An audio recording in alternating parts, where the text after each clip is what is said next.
there, everyone. I'm News 6 meteorologist Samara Center tonight, pinpointing the very latest on what is now Tropical Storm Isaias, but we are expecting it to re-strengthen. So let me show you exactly what's happening. On the water vapor imagery tonight, you still see the purples and the blues. A lot of that's still moisture, but if you look at it a little bit closer, you can notice that this particular storm is a little ragged now. So the National Hurricane Center has shown some weakening in this storm, and now it is Tropical Storm Isaias. So the thing about it is, as it moves closer to the southeastern coast of Florida, so we're talking about Jupiter, West Palm area, as it gets closer overnight, we're expecting that to get out of that area of dry air and all that shear that kind of broke it apart a little bit. It's going to go into the water. It's going to be not interacting with as much dry air or shear. So that's why the National Hurricane Center has said that overnight it's expected to regain strength and go back to hurricane status.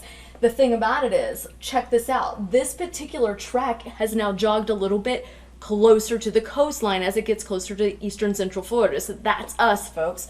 Let's take a look at it. This storm is moving to the northwest at 10 miles per hour, so it's slowed down a little bit more as anticipated.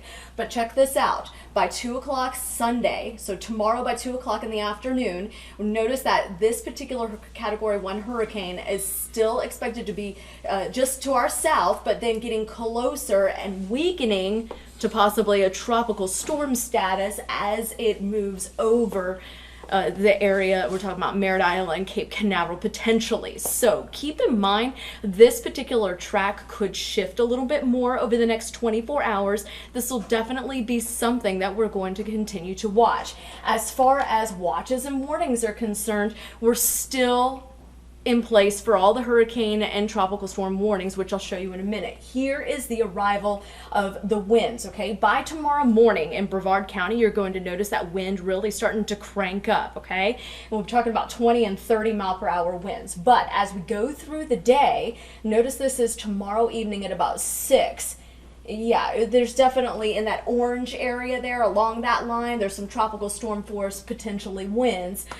They're getting close to that rather, near the Brevard County coast. Now notice as we put it back in motion overnight going from Sunday into Monday, that's when the strongest winds are definitely going to be along the Space Coast and across portions like getting closer to 95, a little bit further inland in Brevard and southern Volusia. So keep that in mind. That orange area, that is up to 58 mile per hour winds, and then that little bit of red that we saw earlier has actually shrunk a little bit, but we're expecting up to 74, maybe even 75 or 74 mile per hour winds there along the Space Coast. We're talking about late Sunday going into early Monday. That's when it looks like it's going to be the strongest. So when we look at your wind speeds, or your wind field rather here, you can see along the Brevard County coast still 60 to 75 mile per hour winds are expected.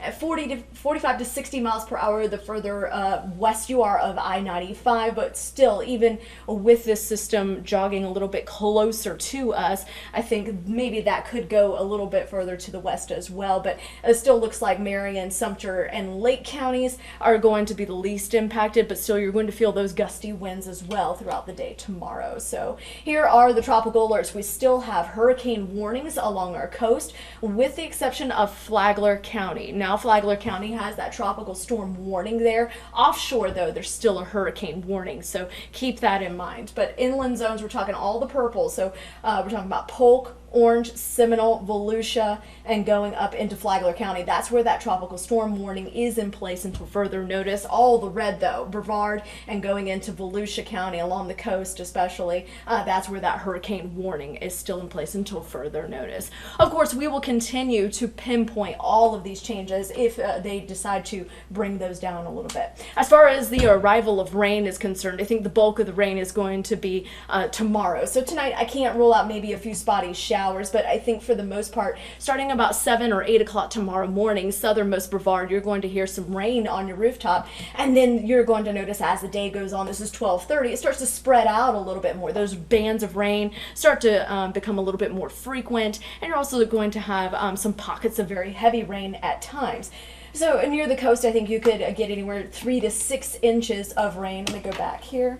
3 to 6 inches of rain. But the thing about it is, the closer you are to like Marion, Lake, and Sumter County, of course, you're not going to accumulate as much rain as people along the coast. So about 3:30 in the afternoon on Sunday, you can see the bulk of the rain still hugging the coastline, but you're going to get these little pockets of rain that could accumulate up to a couple of inches of rain very quickly.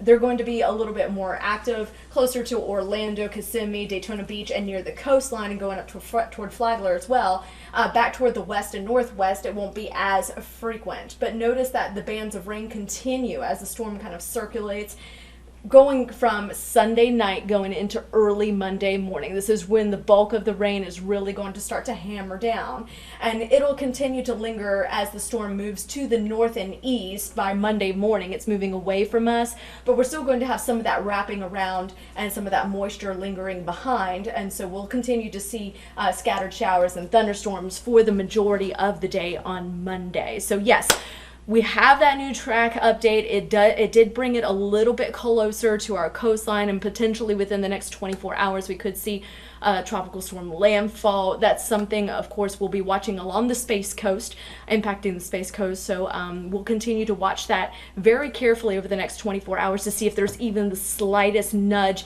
in that track over the next 24 hours. And of course, bring you all of those changes on air and of course here online for you. Thanks for joining us, and we'll be back a little bit later.